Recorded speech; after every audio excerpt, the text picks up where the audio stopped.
Hello, I'm Pastor Reedley Peterson, pastor of Augustana Lutheran Church, and this is Growing in Faith, a segment in time where we try to grow in our knowledge of the Bible or of history and to really look at our faith and what we believe in God. This week, our theme is the faith of our founding fathers. Now, when I say founding fathers, I don't mean Martin Luther, the founder of the Lutheran Church. I mean the founding fathers of our country. What would cause them to create this First Amendment, this special that's not just about free speech, but says itself, Congress shall make no law respecting an establishment of religion or prohibiting the free exercise thereof?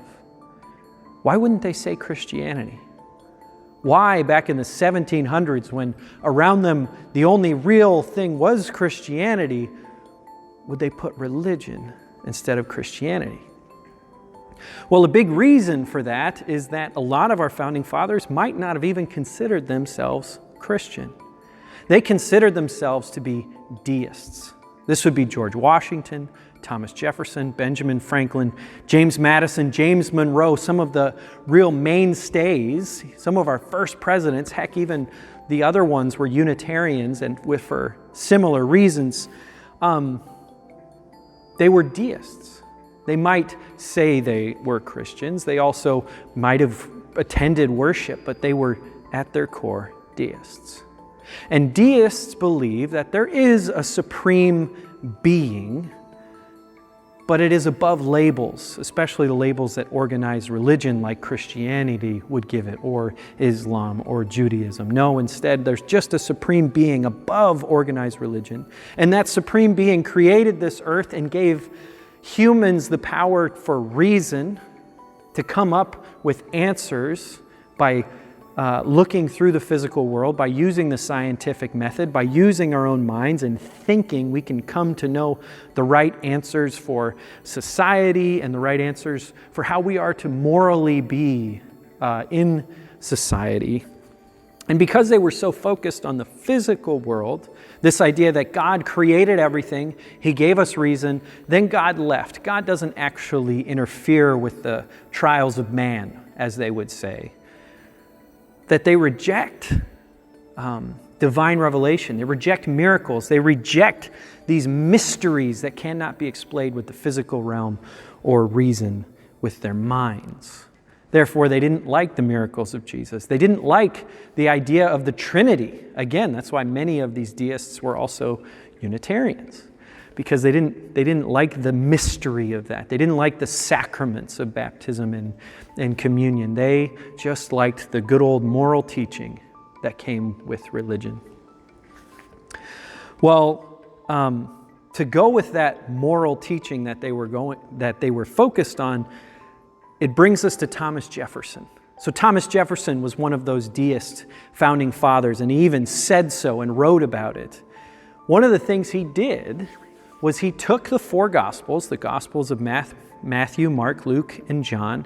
He took them in Greek, Latin, French, and English, and he cut out the pieces that he liked and formed them together into one story that he called the life and morals of Jesus of Nazareth. Now, the parts that he actually included were all the non-miracle stuff, all the non-mysterious stuff. He ended with Jesus' death, not with his resurrection. He didn't have the feeding of 5,000. Instead, he showed where Jesus went and included all the times where Jesus said a teaching, especially a moral teaching. And he put it together, and we sometimes call this the Jefferson Bible, but Thomas Jefferson called it the life and morals of Jesus of Nazareth. He saw something in this moral teaching. Well, that moral teaching is actually the only use that deists felt was there for organized religion. They weren't necessarily calling themselves big old Christian followers, but they saw that in Christianity there was a tool. For all organized religion, there was a tool to teach morals and moralism to citizens of the United States so that they would be upright citizens. That was the use they saw for church, to help out its citizens by teaching them how to live.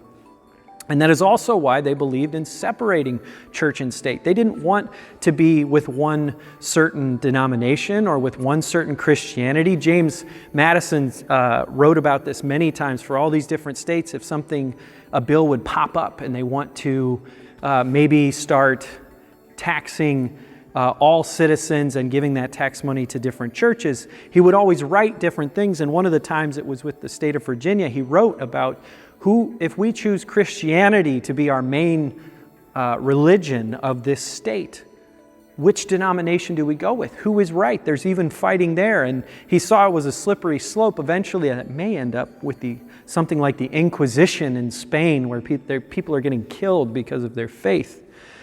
He also wrote this when it comes to the freedom of a person and kind of a reason to separate church and state. He wrote, "Whilst we assert for ourselves a freedom to embrace, to profess, and to observe the religion which we believe to be of divine origin, we cannot deny an equal freedom to those whose minds have not yet yielded the evidence which has convinced us." In other terms, he says, if we have the freedom to believe in God, we also must give the freedom to others to catch up. The ones who don't get it, to catch up, to see the evidence, to come to know who God is for them. It is up to the individual's faith, not to the state, to determine what their faith will be. And the interesting part is this kind of falls in line with St. Paul's letter to the Romans. St. Paul writes not to put down the weak of faith, to watch out for them, to care for them. And because we care for them, because they're not as high in their convictions as we might be. And we're not called to judge them, but to love them and support them. I think this is in the same vein to which James Madison is talking to. To kind of sum up here, if you were wondering, our founding fathers, while they did not deny their Christianity, were deists. This meant that maybe today we would not consider themselves Christian. This is kind of where agnosticism came out of, and they built that into the First Amendment for freedom of religion, not freedom of Christianity, freedom of religion. They did not see it as the government's role to participate and claim and force someone's religion on another. Instead, as Christians, we are called to do the work of God, to spread that love and spread that message. We as churches are called to spread that love and spread that message. Not some secular government, but the sacred places of God are called to do these things. Well, that's it for this week. This has been Growing in Faith, talking about the faith of our founding fathers, especially when it comes to that First Amendment in the Constitution. I thank you so much for joining us for this time. God's blessings be to you.